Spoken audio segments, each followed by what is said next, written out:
Story 1. Am I the a-hole for apparently neglecting my girlfriend and making her delete my account? Alright, I've got a story for you and I'm curious to hear your thoughts on whether I'm in the wrong. So, I'm an 18 male who's really into gaming. It's one of my major passions and sometimes I can get pretty immersed in it. Recently I started dating this amazing girl, let's call her Sarah.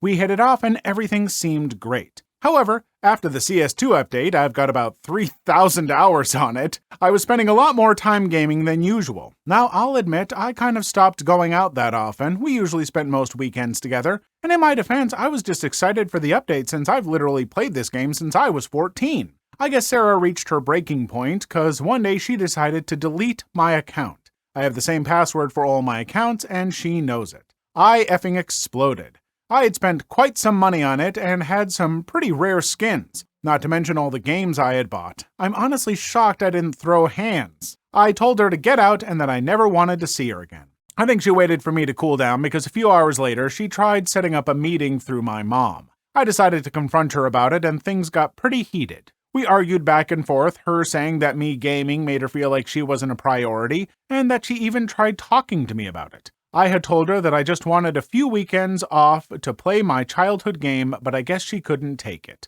The worst part of all is that my mom took her side. I just left and took a long walk. I was so mad I didn't even know what to do. Now I'm left wondering if I'm the one to blame for this situation. Did I push her to that point? Should I have been more attentive, or was her action an overreaction to my behavior?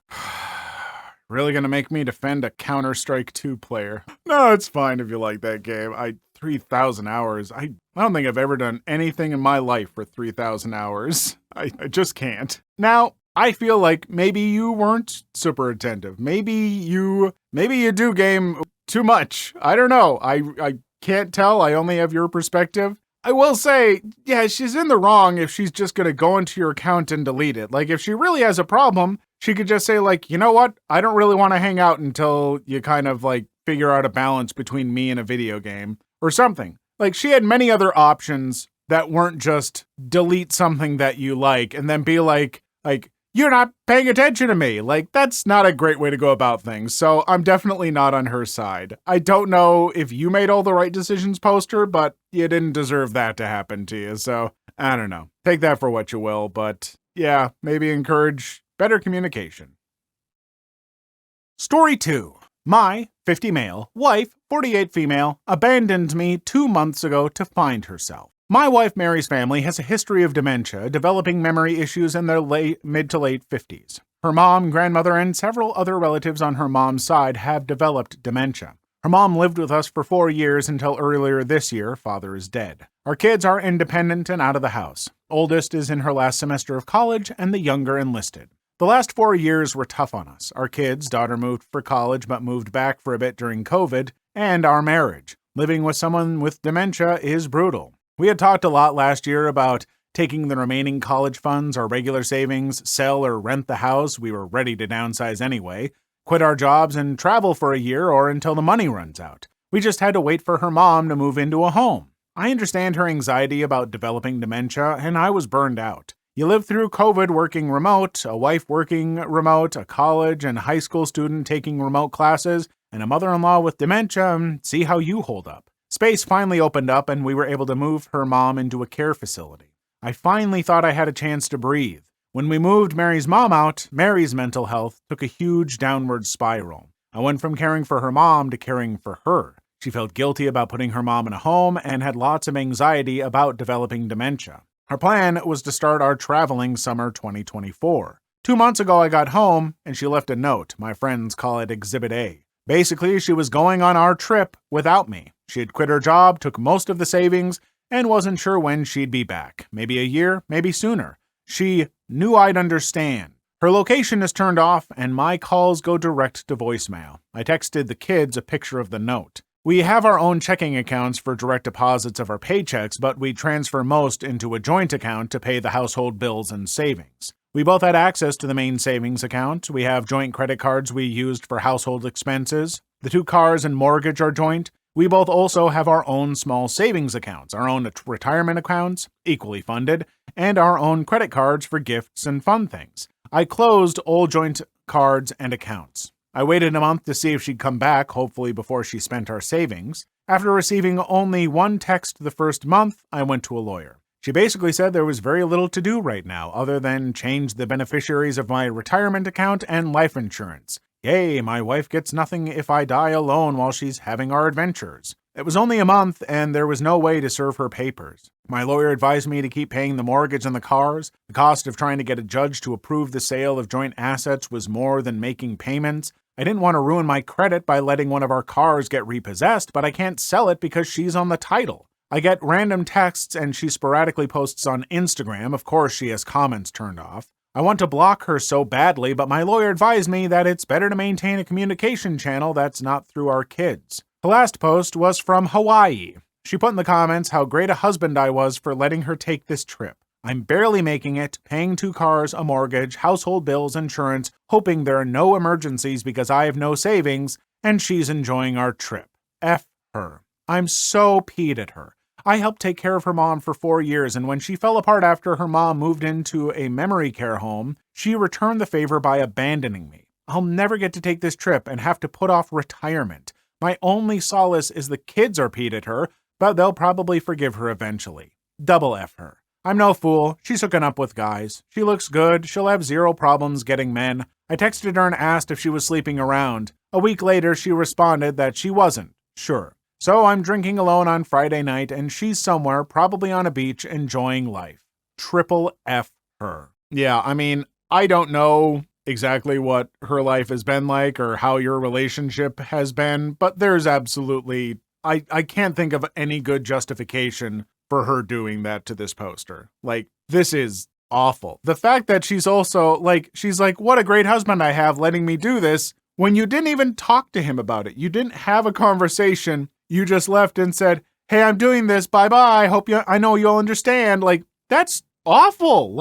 And to put all this extra stress on him as if you're the only one going through stress, oh, he'll understand because I've been going through stress and I'm worried about dementia. And granted, that would terrify me. I worked I did, I can't remember what it's called, but for training as a CNA, I worked in the dementia and Alzheimer's ward for a week. It's extremely tough, and my heart goes out to people dealing with that. It is rough. And so I get her being concerned about that, but for her to be so concerned about that over the fact that it's also been a really tough year for her whole family, especially her husband, taking care of that, and now it's going to get so much worse because he doesn't get the trip you had been planning together, and now he's struggling to get by financially and all this stuff.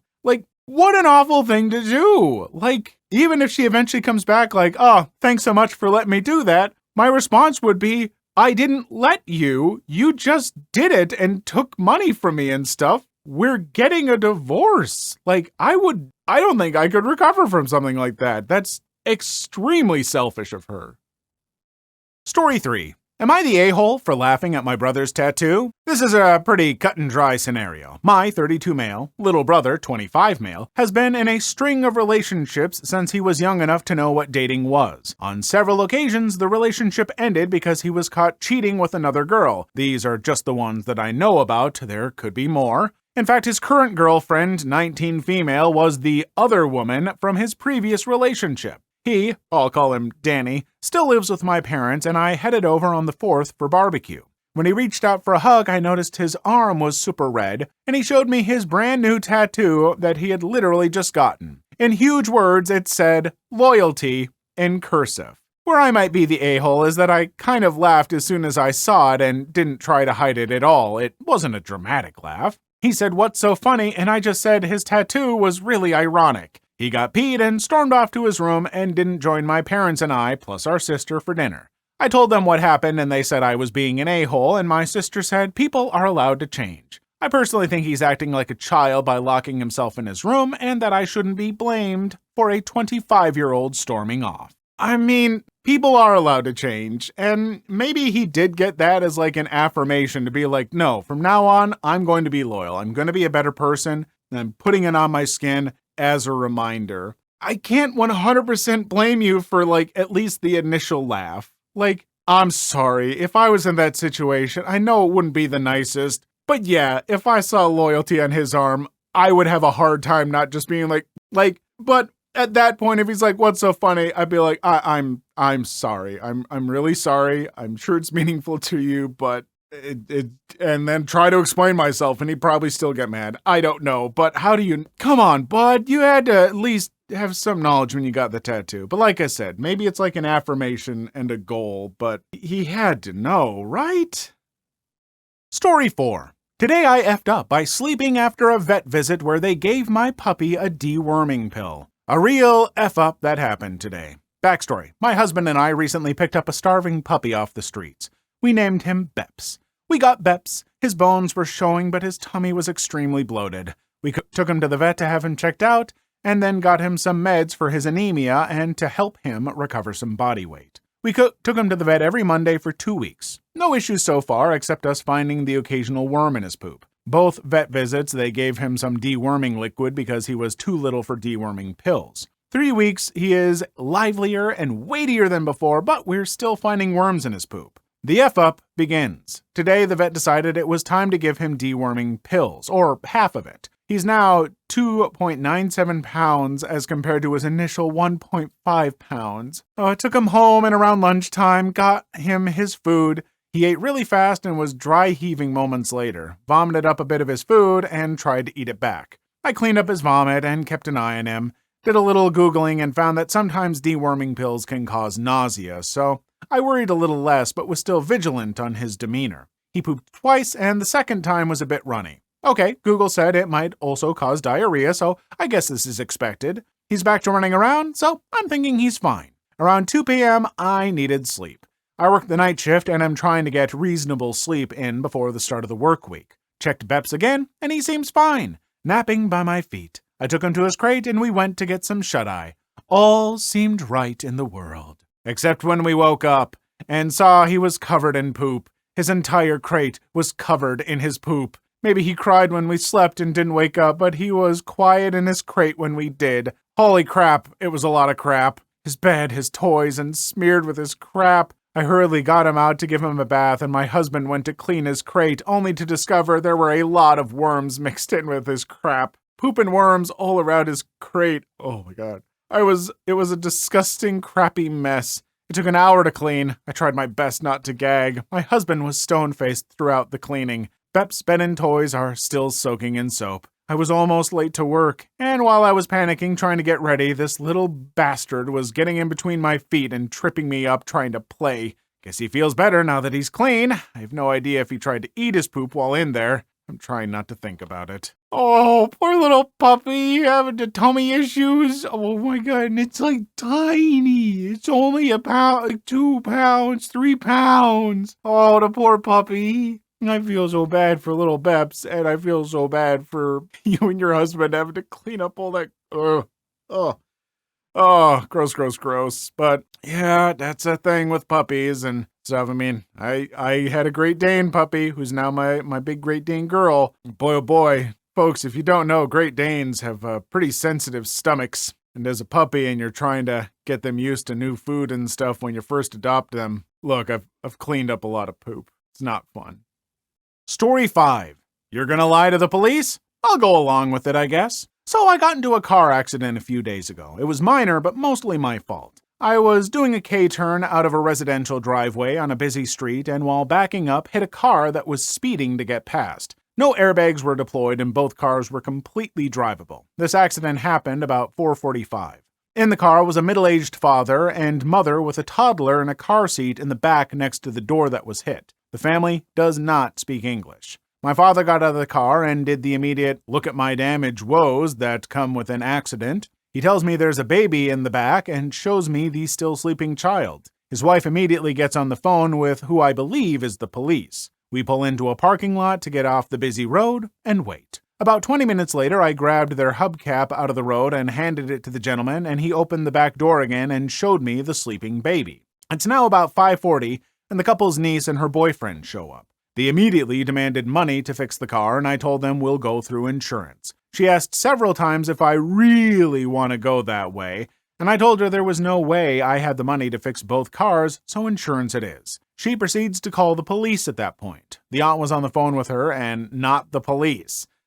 Fine, I'll wait even longer for the police to come then. Around 6:15, the toddler finally wakes up and starts crying. It's now been asleep for at least an hour and a half and most likely is hungry. At 6:30, the cops show up and ask the niece if the baby needs paramedics, and the niece, who didn't show up until almost an hour after the initial collision, starts to lie to the police about how the baby has been crying since the accident to send them. I've been in a few accidents over my years as a driver, and I'm now starting to smell what really is an insurance scam. I looked through my dash cam and was able to prove they sped through a red light before the driveway where I turned from. When the cop asked me what happened, I told him my side of the events and showed the dash cam proving the light was red in the direction they claimed to be coming from. For good measure, I told the police that the baby only started crying about 15 minutes prior to when they got there. The niece started screaming that I was lying. I then told the police officer, if what she says is true, then I'd like to make a claim against them for child endangerment. They claim that the baby was crying for the last 2 hours from the accident, and never once did they call 911 for medical assistance. They called their niece to come here instead of emergency services and only asked for them after they were offered. The car seat also isn't center-mounted like required by state law and should be cited. At that point, the niece is calling me every name in the book like she just found out I cheated on her from Jerry Springer. I then calmly told the officer that my dash cam was running the entire time we were stopped and had it on record when the child woke up. The officer looked at her and said, "Ma'am, it's a crime to lie in a police report. Was the baby crying since the accident?" All of a sudden, she now had to check with her aunt and uncle to find out. She withdrew her claim and the officer tossed out her witness statement because she wasn't an actual witness to anything. Hopefully, no BS lawsuit comes from it. It's stories like this that convince me that I really need to have one of those dash cams. I see them all the time online, on TikTok or whatever. I gotta get me one of those because, man, folks, why you gotta do scams where you try and make, like, the other person look bad and everything, you know? If you're gonna pull one over on, the government or the cops or something, look, I'll look the other way. I'm not gonna say anything. But if you're gonna try and, throw me under the bus for your own gain, then yeah, you know what? I'm gonna pull some cam footage and be like, you're going down. I don't know. I wouldn't have a witty one-liner, even if I had 2 hours to think it up. So, yeah, don't be like that, folks.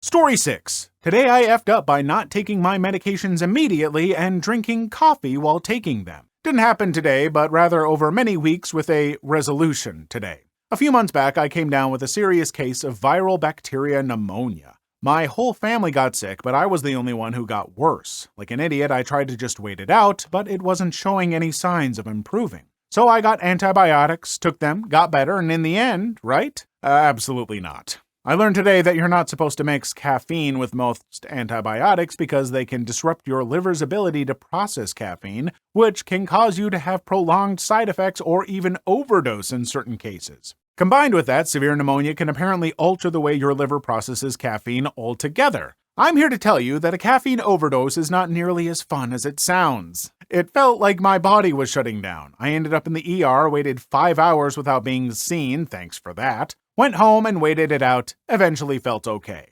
After a passing word from an internet stranger, I started experimenting with low doses of caffeine and discovered that I had in fact become extremely sensitive to it. 5 milligrams, half of a small hot chocolate from Dunkin' Donuts, is enough to give me paresthesia in the head, arms, legs, and back, raise my heart rate, and give me a headache even now long after I've recovered. For reference, that day I had consumed somewhere between 200 and 400 milligrams of caffeine.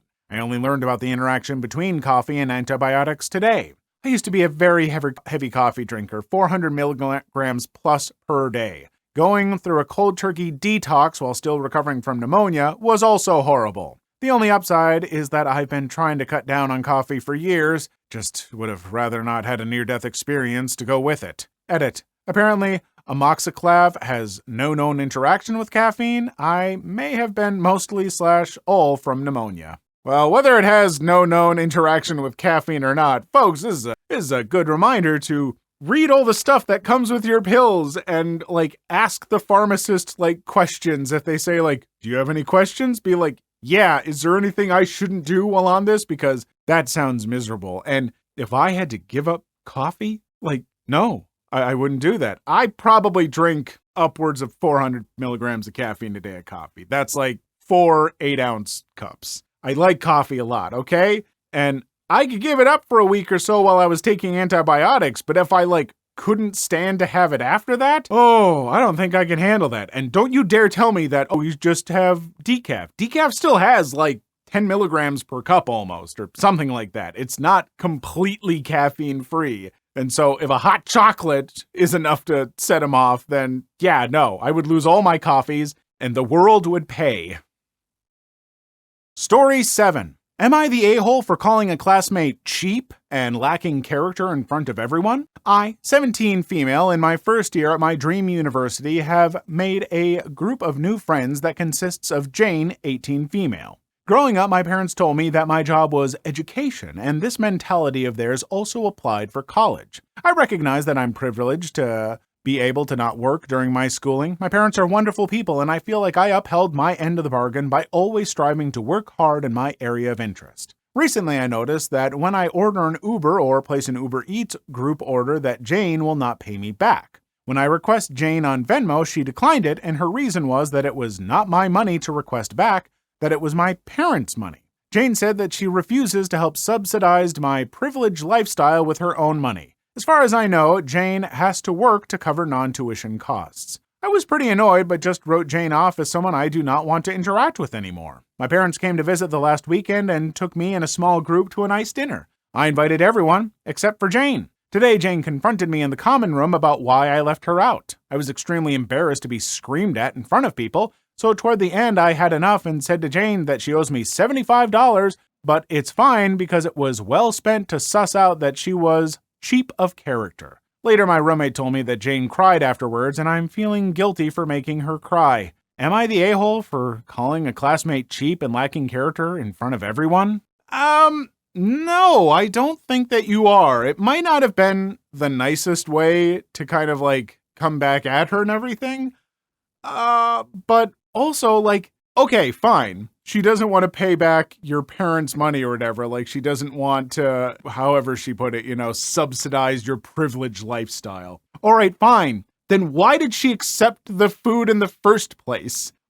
If you're going to accept that stuff, you're already, you're accepting the money from her parents, but then not paying it back? Not cool. If you don't want to pay it back, then just pay for yourself to begin with. And don't be surprised if you're not invited out for a dinner that her parents are paying for, I don't know. So she's definitely not in the right there. And like I said, maybe the way that you came back at her was a little bit harsh, but I don't think it was that harsh.